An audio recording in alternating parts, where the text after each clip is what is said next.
So hello friends, welcome to you fitter techno channel.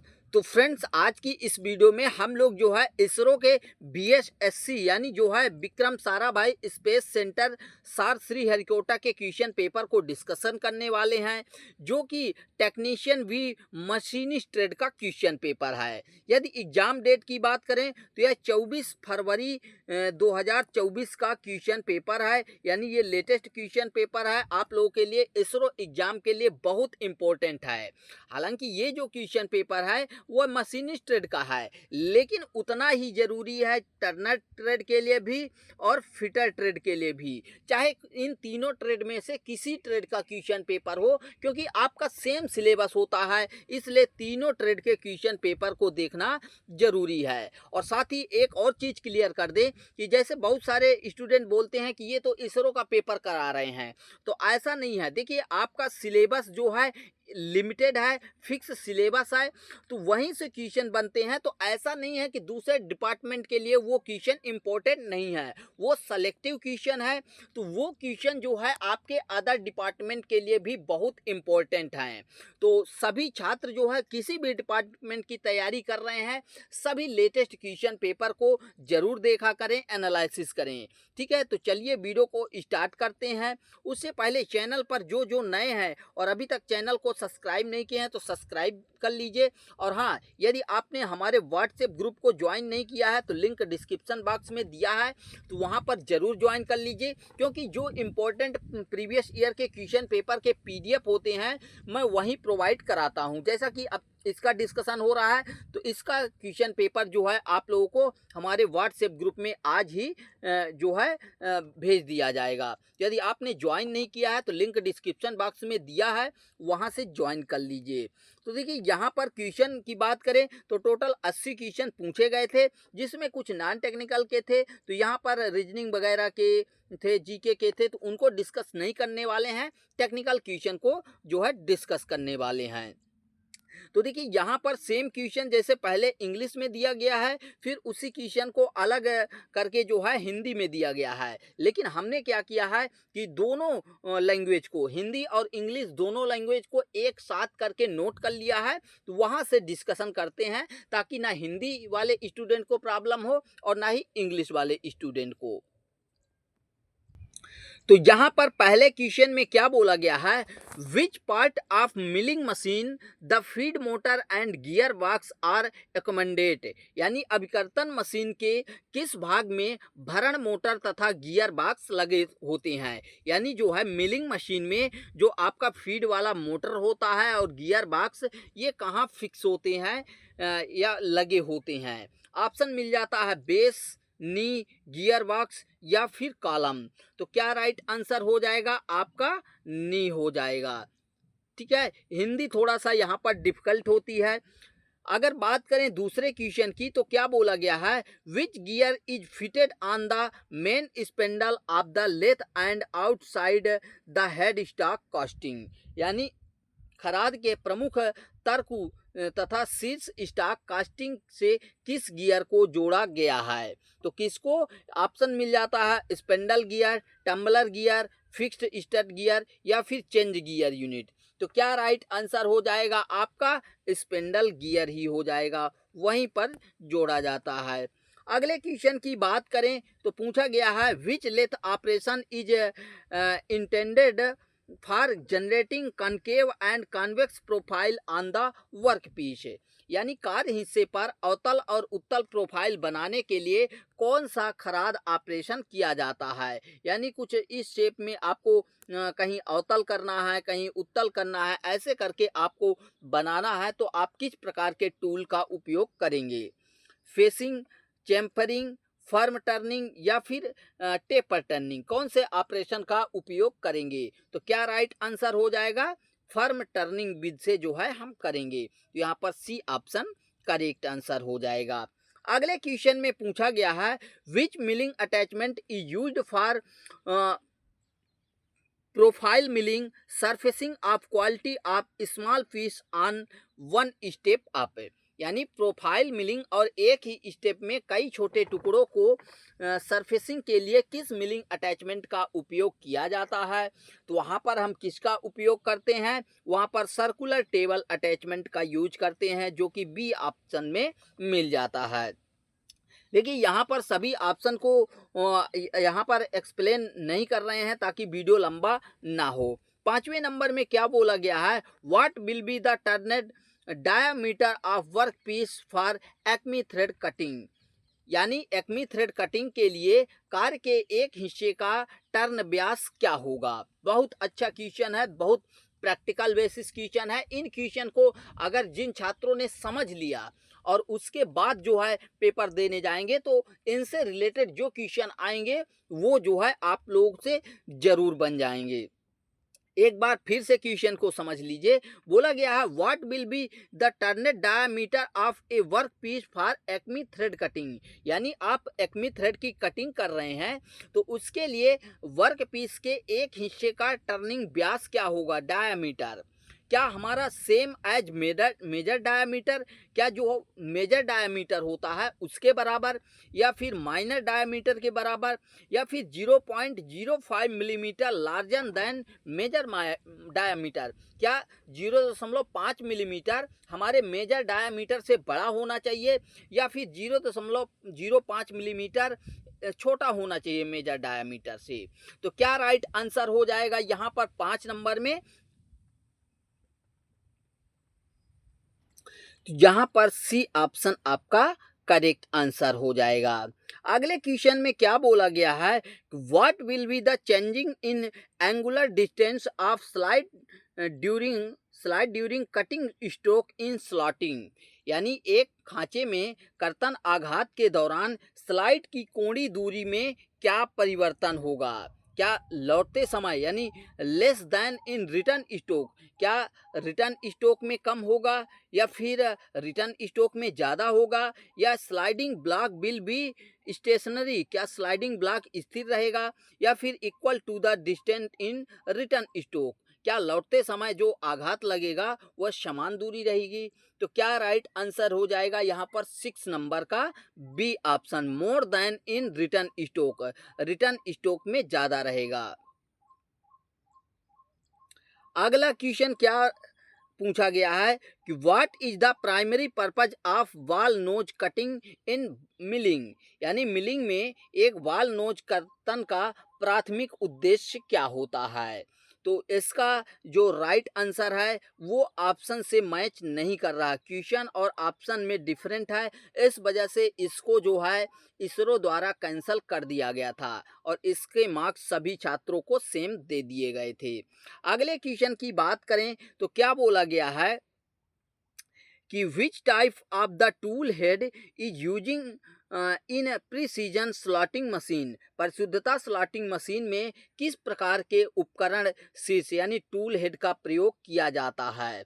तो precision slotting machine में हम rotating tool वाले head का गुणित उपकरण शीर्ष का प्रयोग करते हैं।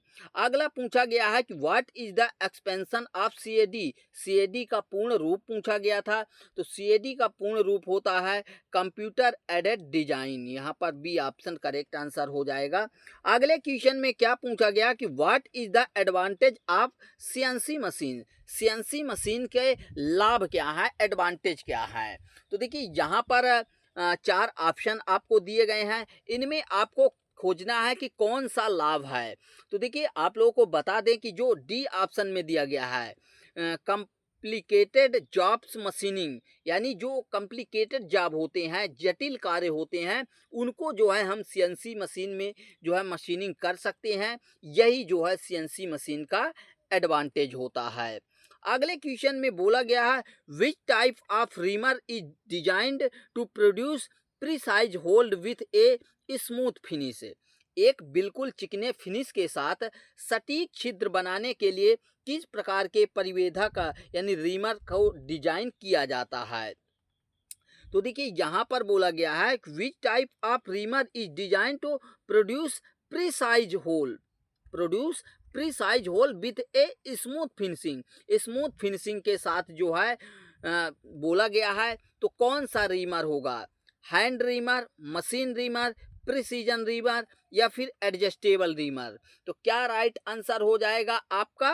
Precision reamer. सी ऑप्शन जो है यहाँ पर करेक्ट आंसर हो जाएगा, क्योंकि यहाँ पर अति स्मूथ फिनिश की बात की गई है।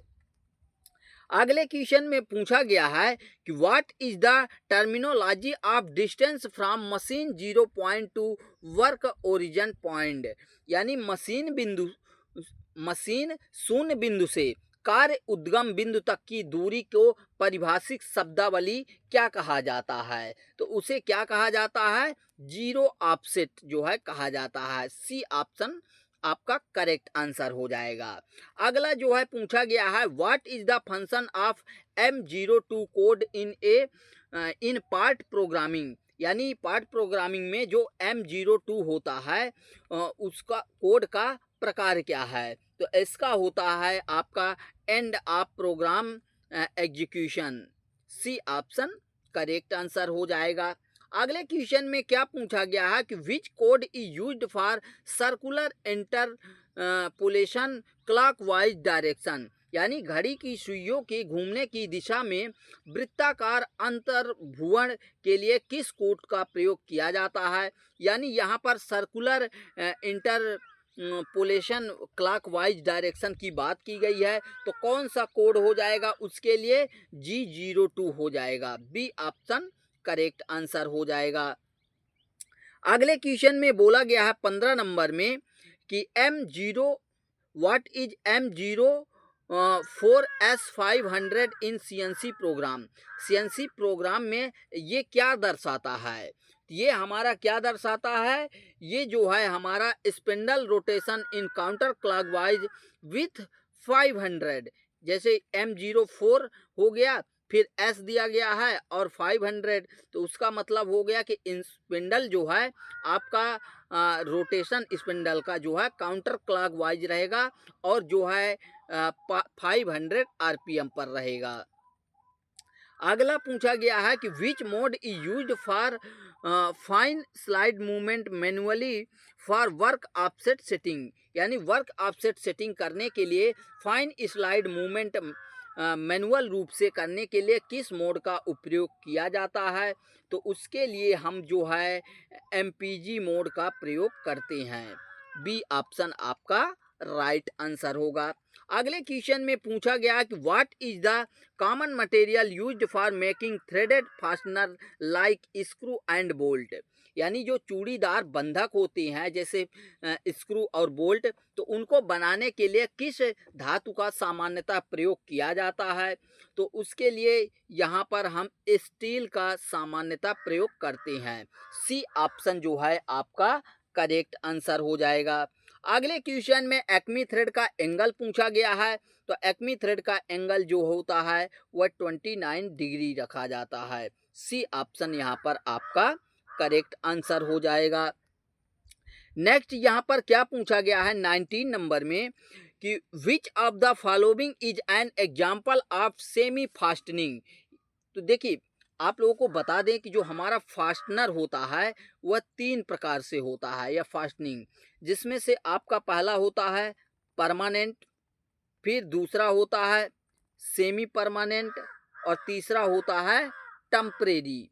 ठीक है, तो इसमें से पूछा गया है कि सेमी फास्टनिंग, यहाँ पर ये नहीं बोला गया है कि सेमी परमानेंट या अर्ध स्थायी, कुछ ऐसा बोला नहीं गया है और ऑप्शन में दिया गया है। देखिए वेल्डिंग जो होता है आपके जो है परमानेंट फास्टनिंग के अंतर्गत आता है। सोल्डरिंग जो होता है तो आपका क्या होता है? सोल्डरिंग आपका जो है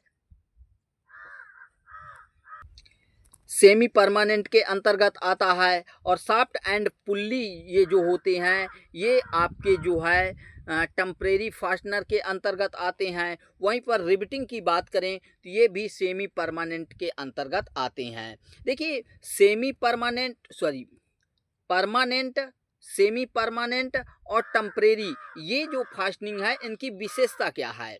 तो इसको क्लियर कर देते हैं। जब हमको अलग करना होता है तो परमानेंट में क्या होता है कि हमारे फास्टनर भी खराब हो जाते हैं और जाब भी खराब होता है। तो जब दोनों खराब हों तो उस कंडीशन में जो फास्टनिंग यूज की गई हो उसको परमानेंट कहा जाता है। वहीं पर अगर हमारा फास्टनर खराब हो लेकिन फास्टनिंग खराब ना हो, यानी जो हमारा जाब है वह ना खराब हो लेकिन हमारा जो फास्टनर है वह खराब हो जाए, तो वो आपका सेमी परमानेंट के अंतर्गत आ जाता है। जैसे इसमें आपका आ जाता है रिवेटिंग, सोल्डरिंग, वहीं पर परमानेंट में आपका वेल्डिंग, ब्रेजिंग ये आ जाते हैं। और वहीं पर टेम्परेरी में क्या होता है कि जब हमारा जाब और फास्टनर और फास्टनिंग कहा जाए, जाब मटेरियल और उसमें जो फास्टनिंग यूज की गई है फास्टनर, उसका दोनों खराब ना हो, दोनों को आसानी से अलग करके दोबारा यूज किया जा सके, तो उसको टेम्परेरी फास्टनर कहा जाता है। जैसे नट एंड बोल्ट की ये सब टेम्परेरी फास्टनर के अंतर्गत आते हैं। तो यहाँ पर ऑप्शनर में सेमी फास्टनर की बात की जाए तो दो मिल जाते हैं, रिवेटिंग और सोल्डरिंग, इसलिए इसको कैंसिल कर दिया गया। और यहाँ पर थोड़ा सा क्वेश्चन में भी मिस्टेक है। अगले क्वेश्चन में बोला गया कि depth of BSW British standard Whitworth thread जो होती है इसका गहराई कितना होता है। ये कितना रखा जाता है, ये आपका 0.6403 ये 3 है इंटू पीछे, इतनी गहराई रखी जाती है, जो कि सामान्यता क्या रखी जाती है 0.6134 रखी जाती है इंटू पीछे। ठीक है, ये सामान्यता है जैसे वी थ्रेड वगैरह होती हैं उनके लिए के। लेकिन अगर वहीं पर बीएसडब्ल्यू की बात की जाए, इसकी गहराई थोड़ा सा अन्य थ्रेड की अपेक्षा ज़्यादा होती है, इसीलिए ये मजबूत भी होती है। तो इसके लिए यही होगा जो कि यहाँ पर कौन से ऑप्शन में मिल जाता है, बी ऑप्शन में 0.6403 इंटू पीछे, पी का मतलब पीछ हो जाएगा, तो बी ऑप्शन करेक्ट आंसर हो जाएगा।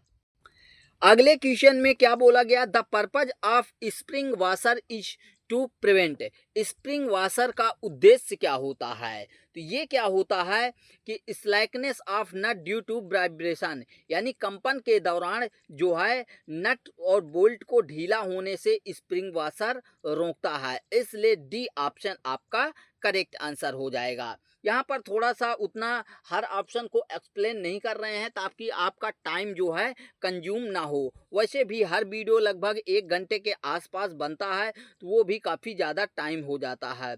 विच term refer to degree to overlap between two threaded component in a joint, यानी किसी जोड़ में दो चूड़ीदार अवयवों के मध्य अतिव्याप्ति अंशांक का तात्पर्य क्या है। हिंदी में कम समझ में आएगा, इंग्लिश में समझेंगे तो ज़्यादा समझ में आएगा। क्वेश्चन बोला गया है कि refer to the degree to overlap between two threaded component in a joint, यानी दो चूड़ीदार कंपोनेंट के जॉइंट में ओवरलैप कर रहे हैं तो उसको क्या कहा जाता है।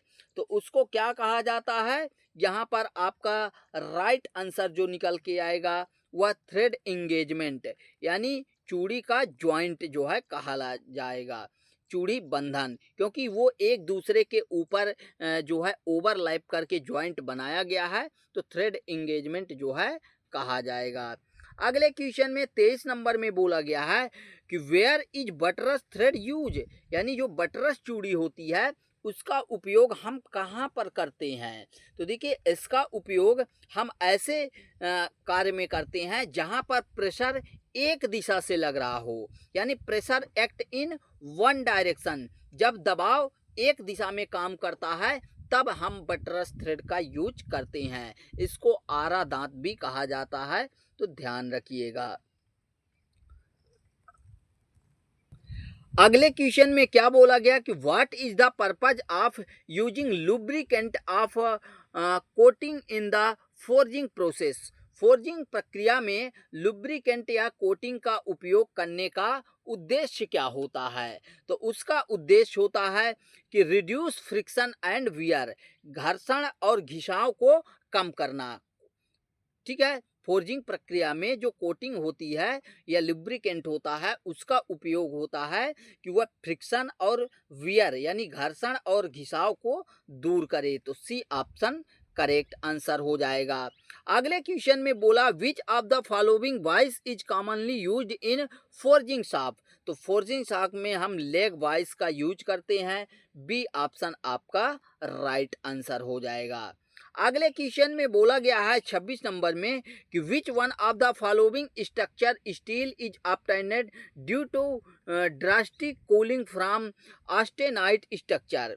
यानी ऑस्टेनाइट संरचना से अधिकतम प्रशीतन के कारण निम्न में से कौन सी संरचना इस्पात प्राप्त होती है।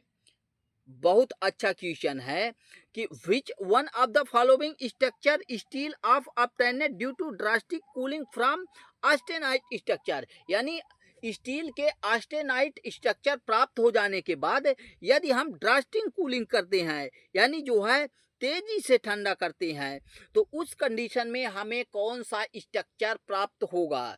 तो उस कंडीशन में जो हमारे ऑस्टेनाइट स्ट्रक्चर है और यदि हम इसको तेजी से ठंडा करते हैं तो इसमें जो हमारे कार्बन के कंटेंट होते हैं उनको निकलने का टाइम नहीं मिल पाता है। तेजी से ठंडा होने के कारण वह हमारे स्ट्रक्चर के अंदर ही फंसे रह जाते हैं। तो जिससे कार्बन कंटेंट बढ़ा रहता है और जब कार्बन कंटेंट बढ़ा रहता है तो उस कंडीशन में हमारा मार्टेनसाइट स्ट्रक्चर प्राप्त होता है जो कि यहाँ पर बी ऑप्शन राइट आंसर हो जाएगा। बहुत अच्छा प्रैक्टिकल बेसिस आपके हीट ट्रीटमेंट से क्वेश्चन पूछे जा रहे हैं तो आपको ये चैप्टर बेहतर तरीके से क्लियर करके इसरो के एग्जाम में जाना है। अगला बोला गया है कि a high carbon steel component has to be forged which colour indicates most suitable forging temperature. यानी एक आपको हाई कार्बन स्टील अवयव को फोर्ज किया जाना है तो कौन सा उसका रंग जो है सर्वाधिक उपयुक्त होगा फोर्जिंग के लिए। तो उसके लिए हम क्या रखते हैं, उसके लिए जो है लाइट येलो हल्का पीला जो है रखा जाता है। हालांकि कई जगह आपका वो डार्क चेरी रेड भी मिलेगा तो ये आपका इनकरेक्ट आंसर हो जाएगा। हमेशा इसरो जो है लाइट येलो को ही राइट आंसर मानता है। तो अगर ऐसा क्वेश्चन आपके एग्जाम में मिलता है तो आपको यही ऑप्शन चूज करना है। अगले क्वेश्चन में क्या बोला गया है कि approximate hardness of HSS milling cutter is. यानी जो हाई स्पीड स्टील है उससे बने मिलिंग कटर की लगभग हार्डनेस कितनी होती है जो कि आपको HRC में बताना है। तो इसकी HRC में होती है लगभग 63 HRC। तो ऑप्शन के अकॉर्डिंग हमारा यहाँ पर बी ऑप्शन राइट आंसर हो जाएगा 62 HRC। अगले क्वेश्चन में पूछा गया है कि which alloying element is commonly added to steel to improve is its hardenability during heat treatment. यानी उष्मा उपचार के दौरान स्टील की कठोरन क्षमता में सुधार करने के लिए आमतौर पर कौन सा मटेरियल मिलाया जाता है। तो देखिए इसमें जो है वो ऑप्शन नहीं दिया गया है इसलिए इस क्वेश्चन को भी मिस क्वेश्चन मान के इसरो द्वारा कैंसिल कर दिया गया है। अगले क्वेश्चन में बोला गया है which of the following heat treatment process is use to refine grain structure of a metal and improve its mechanical properties. यानी निम्न में से कौन सा ऊष्मा उपचार प्रक्रिया एक धातु के कण संरचना को पुष्टि करने तथा उसके यांत्रिक गुणों में सुधार करने के लिए उपयोग किया जाता है। तो धातु के कण की पुष्टि करना यानी जो है स्ट्रक्चर को आपको क्या करना है, ग्रेन स्ट्रक्चर को रिफाइन करना है और मेटल की मैकेनिकल जो प्रॉपर्टी है उसको इम्प्रूव करना है, यांत्रिक गुण में सुधार करना है। तो उसके लिए कौन सा प्रोसेस किया जाता है, नॉर्मलाइजिंग। पी ऑप्शन आपका एग्जैक्ट राइट आंसर हो जाएगा। अगले क्वेश्चन में क्या बोला गया है कि how the bench vice are specified. Bench vice की विशिष्टता कैसे बताई जाती है। तो उसका जो है किससे बताई जाती है, उसका जो है विड्थ ऑफ जा यानी जो जा होते हैं उनके चौड़ाई से बताई जाती है। तो ए ऑप्शन आपका राइट आंसर हो जाएगा। नेक्स्ट क्वेश्चन में बोला गया है कि the angle which is less than 90 degree is called, यानी 90 डिग्री से कम वाले एंगल को जो है क्या कहा जाता है, तो उसको हम क्या बोलते हैं, एक्यूट एंगल, न्यून कोण बोलते हैं। बी ऑप्शन करेक्ट आंसर हो जाएगा। नेक्स्ट क्वेश्चन में बोला गया है कि which fundamental deviation symbol indicate hole basis system, hole basis system को कौन सा छिद्र आधारित प्रणाली को कौन सा दर्शा रहा है। तो देखिए छिद्र आधारित प्रणाली यानी होल बेसिस सिस्टम में क्या होता है, होल का अपर डेविएशन फिक्स नहीं रहता है, लेकिन लोअर डेविएशन जो होता है निचला विचलन वो फिक्स होता है, जो कि जीरो लाइन से टच करता है, जिसको हम कैपिटल एच में इंडिकेट करते हैं। इसलिए आपका राइट आंसर बी ऑप्शन हो जाएगा। अगले क्वेश्चन में पूछा गया है कि in a plug gauge the go side will have a diameter equal to the, यानी एक आपके पास प्लग गेज है जिसमें आपको पता है कि प्लग गेज में दो एंड होते हैं, एक होता है आपका गो एंड बोला जाता है और दूसरा एंड को जो है नॉट गो बोला जाता है, या कई जगह नो गो भी लिखा रहता है। तो नो गो आपके होल में नहीं जाना चाहिए और गो वाला एंड आपके होल में चला जाना चाहिए, ये आपका कंडीशन है। लेकिन पूछा क्या गया है कि जो गो साइड होता है वह जो है go side will have a diameter equal to the, go side का जो डायामीटर है आपके प्लग गेज का वह किसके इक्वल होना चाहिए। बहुत इम्पोर्टेंट क्वेश्चन पूछा गया है यहाँ पर 34 नंबर में। तो देखिए वो जो है minimum size of the component, यानी जो आपका कंपोनेंट है उसके मिनिमम साइज के बराबर होना चाहिए, क्योंकि गो आपका जाना चाहिए और नॉट गो नहीं जाना चाहिए। तो जब आपके साइज के अंदर रहेगा यानी मिनिमम साइज का, तो वहाँ पर आपका जो है गो साइड परफेक्ट होगा। तो बी ऑप्शन यहाँ पर करेक्ट आंसर हो जाएगा कि minimum size of the component, यानी जॉब का होल का जो है मिनिमम साइज होना चाहिए, मिनिमम साइज का होना चाहिए जो गो साइड है उसका डायामीटर, ठीक है, तभी तो उसके जो है लिमिट का पता चलेगा। तो बी ऑप्शन करेक्ट आंसर हो जाएगा। अगले क्वेश्चन में पूछा गया which fundamental deviation symbol indicate soft basis system. तो अभी होल बेसिस सिस्टम से पूछा गया था, अब सॉफ्ट बेसिस सिस्टम से पूछ लिया गया है। तो होल बेसिस सिस्टम में क्या होता है, कैपिटल एच होता है, लेकिन सॉफ्ट बेसिस सिस्टम में आपका स्मॉल एच होता है। तो यहाँ पर ए ऑप्शन आपका राइट आंसर हो जाएगा, क्योंकि यहीं पर स्मॉल एच मिल जाता है। होल के लिए हम कैपिटल में लेटर का डेविएशन का यूज करते हैं और सॉफ्ट के लिए स्मॉल में, ये आपको ध्यान में रखना है। अगले क्वेश्चन में यहाँ पर 36 में पूछा गया है कि विच फाइल इज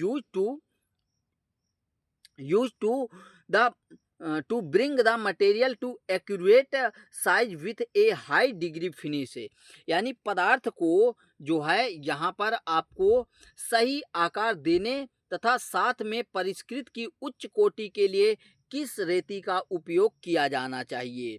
तो यहाँ पर आपको फिनिशिंग देना है एकदम हाई डिग्री वाली, तो उसके लिए यहाँ पर आपको मिल जाता है dead smooth file, smooth file या फिर डेड स्मूथ फाइल यहाँ पर राइट आंसर हो जाएगा। तो ऑप्शन के अकॉर्डिंग जो है हाई डिग्री फिनिश बोला गया है, इसलिए डेड स्मूथ फाइल आपका राइट आंसर हो जाएगी, यानी अति चिकनी रेती।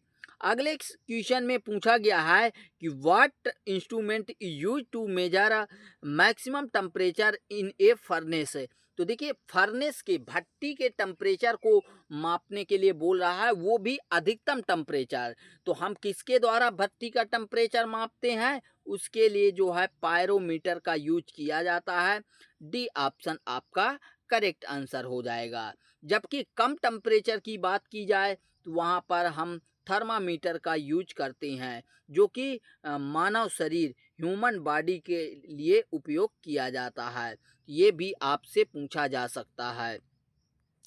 अगले क्वेश्चन में बोला गया कि विच of the following is not the case of electric fire. Electric fire का यानी निम्नलिखित में से कौन सा विद्युत आग का कारण नहीं है? तो open door, electric short circuit, loose connection, overloading on wire. यानी जो है इलेक्ट्रिक शॉर्ट सर्किट होगा तो ये भी जो है आपके इलेक्ट्रिक फायर के अंतर्गत आएगा। लूज कनेक्शन होगा तो वहाँ पर भी होगा। और यदि ओवरलोड ऑन वायर, तार पर अधिक लोड होगा तो उस कंडीशन में भी आपका जो है इलेक्ट्रिक फायर के अंतर्गत आएगा। लेकिन खुला दरवाज़ा, ओपन डोर, कोई भी ये रीजन नहीं है इलेक्ट्रिक फायर का। इसलिए ए ऑप्शन आपका राइट आंसर हो जाएगा, क्योंकि यहाँ पर आपको निगेटिव ही ऑप्शन खोजना था। अगले क्वेश्चन में पूछा गया है what is the class of fire due to wood paper cloth है, यानी लकड़ी कागज कपड़े के कारण अग्नि का वर्ग क्या है? यानी लकड़ी से, कागज से, कपड़े से आग लग गई है तो वह किस कैटेगरी के अंतर्गत आएगी? तो वह क्लास ए फायर, जिसको कार्बोनेशियस फायर भी कहा जाता है। तो यहाँ पर A option he right answer हो जाएगा। तो देखिए हमारी जो आग होती है वह 4 प्रकार से वर्गीकृत की गई है। पहला अगर बात करें तो आपका क्लास ए फायर है, जो कि लकड़ी, कागज, कपड़े, कोयले द्वारा लगती है। ठीक है। दूसरा आपका क्लास वी फायर है, जो कि आपका ऑयल फायर भी कहा जाता है, और ये लिक्विड पदार्थों में लगी आग होती है। वहीं पर अगर तीसरे की बात करें तो उसे सी कैटेगरी के अंतर्गत बांटा गया है, जो कि गैस फायर के अंतर्गत आती है, यानी इसे गैस फायर भी कहा जाता है। और जो आग गैसों द्वारा लगती है उसे ही गैस फायर कहा जाता है। और तीसरी फायर होती है क्लास डी कैटेगरी की, जो कि जिसे मेटेलिक फायर या फिर इलेक्ट्रिक फायर भी कहा जाता है, जो इलेक्ट्रिक शॉर्ट सर्किट से लगती है या फिर लूज मतलब बिजली के तारों से संबंधित, तो उसे क्लास डी फायर या इलेक्ट्रिक फायर या फिर कई जगह मेटेलिक फायर भी बोला जाता है। तो आप इन चारों को जो है याद रखिएगा, यहाँ से क्वेश्चन निश्चित बनता है। अगले क्वेश्चन में क्या पूछा गया है 40 नंबर में,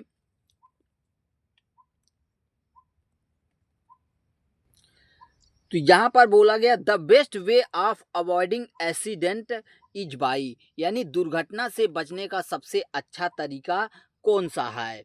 अब यहाँ पर अलग अलग ऑप्शन दिए गए हैं, जैसे डूइंग वर्क इन ऐसी एंशियंट वे, यानी पुराने ज़माने के तरीके से काम करना, ये भी अच्छा तरीका नहीं है। अपने तरीके से, ये भी नहीं है।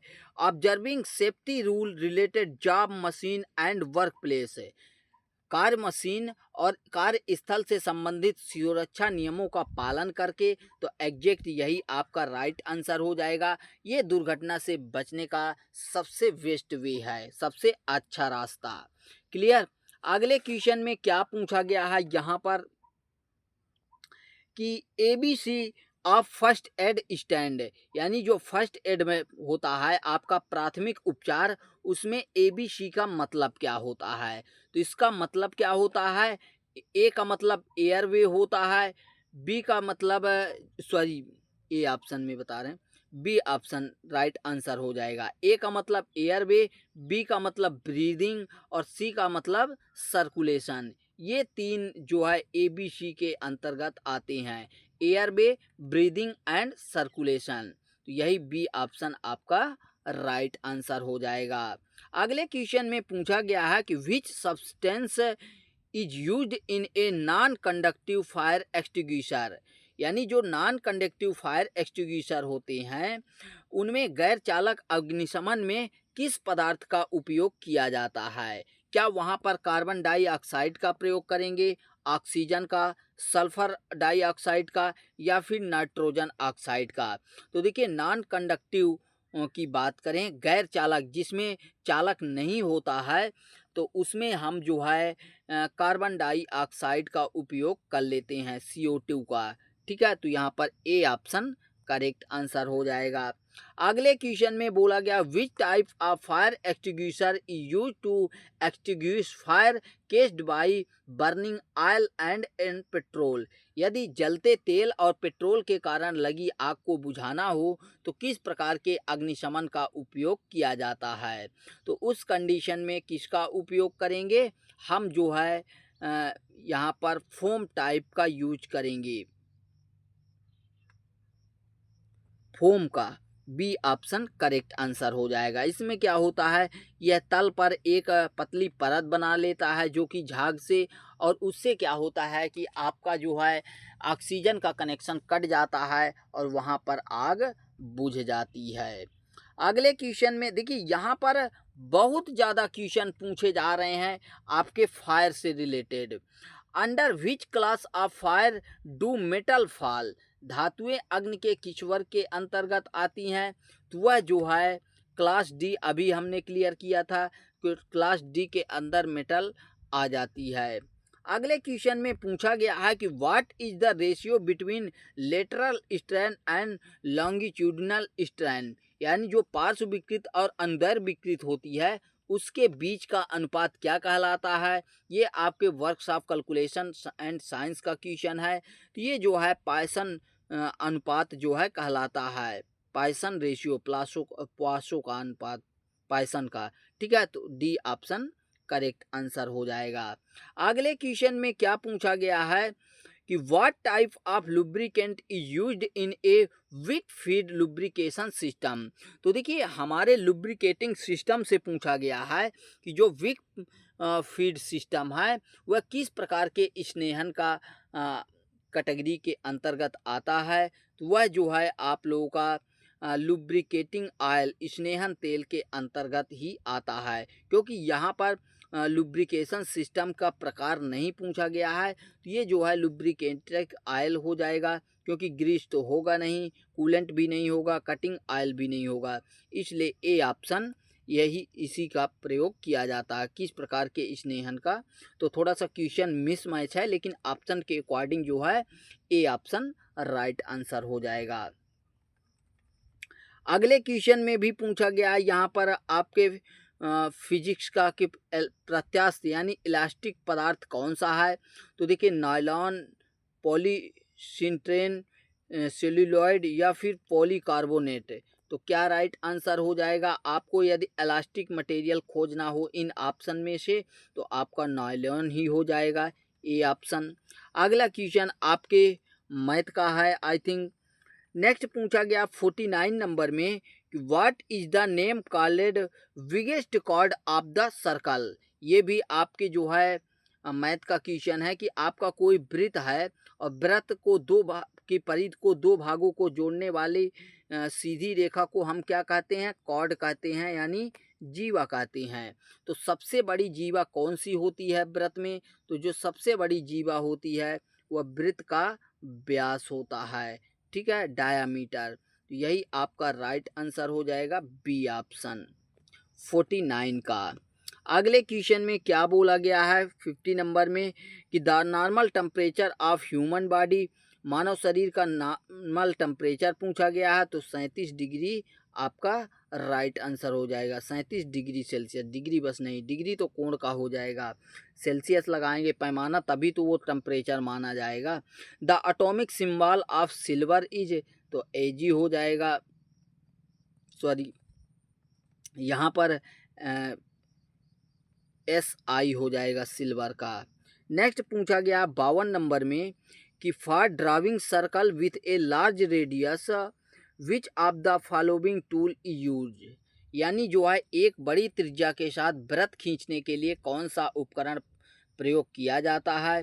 तो उसके लिए जो है हम किसका उपयोग करते हैं, उसके लिए लेंथनिंग बार कंपास का यूज करते हैं, जिसमें एक बार का उपयोग किया जाता है। अगले क्वेश्चन में यहाँ पर बोला गया है कि a pitch diameter is the diameter of the imaginary circle passing through the point where the thread width is equal to, यानी बिंदुओं के गुजरने वाले एक काल्पनिक वृत्त के व्यास का पिच व्यास जहां थ्रेड की चौड़ाई डॉट डॉट के समान होती है। यानी किसके समान होती है, इंग्लिश से ध्यान दीजिए, हिंदी में नहीं समझ में आएगा। A pitch diameter is the diameter of the imaginary circle, यानी बोला गया है कि जो आपका पिच डायामीटर होता है वह एक काल्पनिक डायामीटर होता है, ठीक है, passing through the point where the thread width is equal to, यानी जो है वहीं से passing through the point where the thread width is equal to, यानी उसी इमेजिनरी सर्कल से थ्रेड की जो है मोटाई किसके बराबर होती है, मतलब चौड़ाई किसके बराबर होती है, पिच के बराबर, लीड के, या फिर स्पेस बिटवीन द थ्रेड के बीच की दूरी, या फिर अप्रोक्सीमेटली जीरो। तो क्या राइट आंसर हो जाएगा यहाँ पर 53 का, तो यहाँ पर सी ऑप्शन होगा, स्पेस बिटवीन द थ्रेड के बीच की दूरी जो है थ्रेड के बराबर हो जाएगी, मतलब बीच की दूरी कहलाएगी, थ्रेड के बीच की दूरी के समान थ्रेड की चौड़ाई हो जाएगी। अगले क्वेश्चन में पूछा गया कि BIS का तात्पर्य क्या है, तो इसे बोला जाता bureau of Indian standard, sorry bureau of Indian standard, A option में मिल जाता है, bureau of Indian standard BIS बोला जाता है। अगले क्वेश्चन में पूछा गया है कि इसको देखिए, ये आपके इंजीनियरिंग ड्राइंग का क्वेश्चन है, इसको काफ़ी समझ के आंसर दीजिएगा, फिर उसके बाद मैं आपको बताता हूँ। The angle between isometric axis is, यानी जो आपका त्रिसीमापक्षी अक्ष होता है वह किसके बीच का कोण होता है, 180 डिग्री का, 60 का, 90 का, या फिर 180 का। तो देखिए यहाँ पर कई सारे छात्र कंफ्यूज हो जाएंगे, अगर 30 ऑप्शन देता तो 30 डिग्री कर देते, लेकिन क्वेश्चन को समझिए, बोला क्या गया, the angle between isometric axis is, जो आइसोमेट्रिक का एक्सिस होता है उसके बीच का एंगल कितना होता है। तो देखिए आप लोगों को बता दें कि जो हमारा आइसोमेट्रिक होता है, आइसोमेट्रिक बनता है वह जो है हमारे रेफरेंस सतह से, जैसे मान लीजिए हमारी ये क्या है, रेफरेंस सतह है, तो इससे जो है तल से एक 30 डिग्री पर होती है, दूसरी भी 30 डिग्री पर होती है, और तीसरी जो है 90 डिग्री पर होती है, और इसी के आधार पर जो है आपका आइसोमेट्रिक बनता है, ठीक है, ऐसे बनता है। लेकिन अगर ये एंगल देखेंगे तो आपका 30 डिग्री का बनेगा, ये वाला एंगल देखेंगे तो आपका 30 डिग्री बनेगा, और पूछा कौन सा एंगल गया है, सॉरी ये वाला एंगल, ये दोनों को मिलाकर एंगल पूछा गया है। तो जब हमारे किसी सीधी रेखा का एंगल कितना होता है, 180 डिग्री होता है, लेकिन अब इसमें क्या करना है, 180 में आपको माइनस करना है 30 ये और 30 ये, यानी 60 डिग्री आपको माइनस कर देना है, तो आपका कितना निकल के आएगा, 120 डिग्री ही निकल के आएगा ना। तो यहाँ पर डी ऑप्शन आपका 120 डिग्री राइट आंसर हो जाएगा। ये जो है तो बहुत सिंपल, जिसने जो है ड्राइंग को अच्छे से इमेजिन किया होगा, समझा होगा, वही ऐसे क्वेश्चन का आंसर दे सकता है, और जो पढ़ा है उसके लिए बहुत इजी क्वेश्चन है, क्योंकि क्वेश्चन को समझने में प्रॉब्लम होती है, बाकी क्वेश्चन हार्ड नहीं है। अगला क्वेश्चन भी आपके जो है इंजीनियरिंग ड्राइंग से पूछा गया कि which angle can not be made using a single set square, आपको एक सिंगल सेट स्क्वायर का उपयोग करके, एकल सेट आयत का यानी सेट स्क्वायर का प्रयोग करते हुए कौन सा कोण नहीं बनाया जा सकता। तो देखिए आप लोगों को बता दें कि हमारे सेट स्क्वायर में दो होते हैं, ठीक है, दो त्रिकोण होते हैं, जिसमें एक का एंगल क्या होता है, एक का एंगल होता है आपका 90, 45 और 45, और एक का क्या होता है, एक का होता है 90, 60 और 30, ऐसे एंगल में होता है। तो अगर इन कॉम्बिनेशन को यूज करेंगे तो आप देखेंगे कि कौन सा एंगल नहीं बना पाएंगे सिंगल सेट स्क्वायर से। तो आप उसमें जो है 30 डिग्री का बना सकते हैं, 45 डिग्री का बना सकते हैं, या फिर 60 डिग्री का भी बना सकते हैं। लेकिन 75 डिग्री का क्या आप बना सकते हैं? नहीं बना सकते हैं। इसलिए इसका राइट आंसर जो होगा यही ऑप्शन हो जाएगा। क्लियर?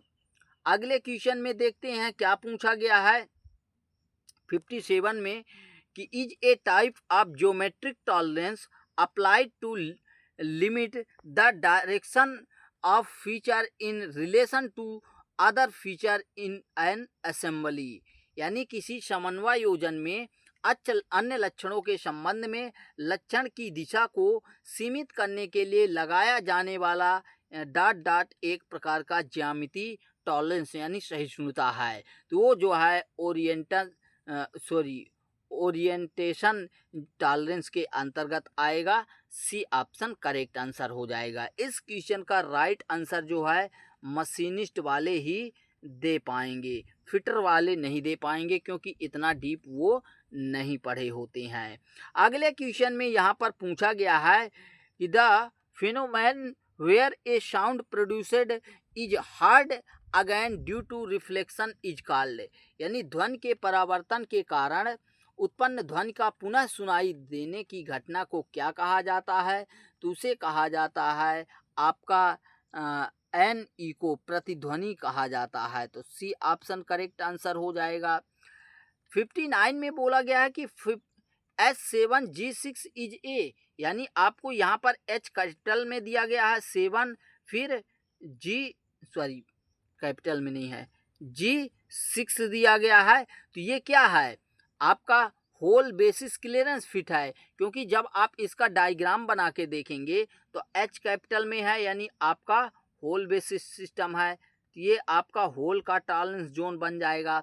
वहीं पर G है, H नहीं है, स्मॉल में G है यानी जीरो लाइन से पहले ही रहेगा। तो ये आपका क्या है? सॉफ्ट का टॉलरेंस जोन बन जाएगा। तो अब यहाँ पर आप देख पा रहे हैं कि इस सॉफ्ट के टॉलरेंस जोन होल के टॉलरेंस जोन और सॉफ्ट के टॉलरेंस जोन में क्लियरेंस विजिबल है, दिखाई दे रहा है। लेकिन यहाँ पर ध्यान दीजिए कि आपका होल बड़ा है और सॉफ्ट छोटा है। तो जब होल बड़ा होता है और सॉफ्ट छोटा होता है तो उस कंडीशन में आपका कौन सा फिट प्राप्त होता है? क्लियरेंस फिट प्राप्त होता है। तो यहाँ पर सी ऑप्शन आपका राइट आंसर हो जाएगा। अगले क्वेश्चन में क्या पूछा गया है कि the accuracy of micrometers, calipers, dial indicator can be checked by. यानी जो आपके माइक्रोमीटर्स होते हैं, कैलिपर्स होते हैं, डायल इंडिकेटर होते हैं, इनकी एक्यूरेसी आप किससे माप सकते हैं? Feeler gauge, ring gauge, slip gauge, plug gauge. तो क्या राइट आंसर हो जाएगा? Slip gauge. C option is the right answer. तो दोस्तों इस वीडियो में हम लोगों ने जो है इसरो BSSC सार श्रीहरिकोटा आंध्र प्रदेश के जो है यहाँ पर मशीनिस्ट ट्रेड के क्वेश्चन पेपर को सॉल्व किए, जो कि आपका एग्ज़ाम था 14 फरवरी 2024 का, जो कि आपके आने वाले एग्ज़ाम के लिए बहुत इम्पोर्टेंट है, चाहे फिटर का हो, टर्नर का हो या फिर मशीनिस्ट का। ठीक है, तो आप लोगों को ये PDF भी प्रोवाइड कराया जाएगा, जिसका लिंक जो है डिस्क्रिप्शन बॉक्स में दिया गया है। तो वहाँ से आप लोग इस PDF को प्राप्त कर सकते हैं। तो अगर ज्वाइन नहीं किए हैं हमारे ग्रुप को तो ज़रूर ज्वाइन कर लीजिए, लिंक डिस्क्रिप्शन बॉक्स में दिया हुआ है। तो मिलते हैं नेक्स्ट वीडियो में। Thanks for watching and bye bye.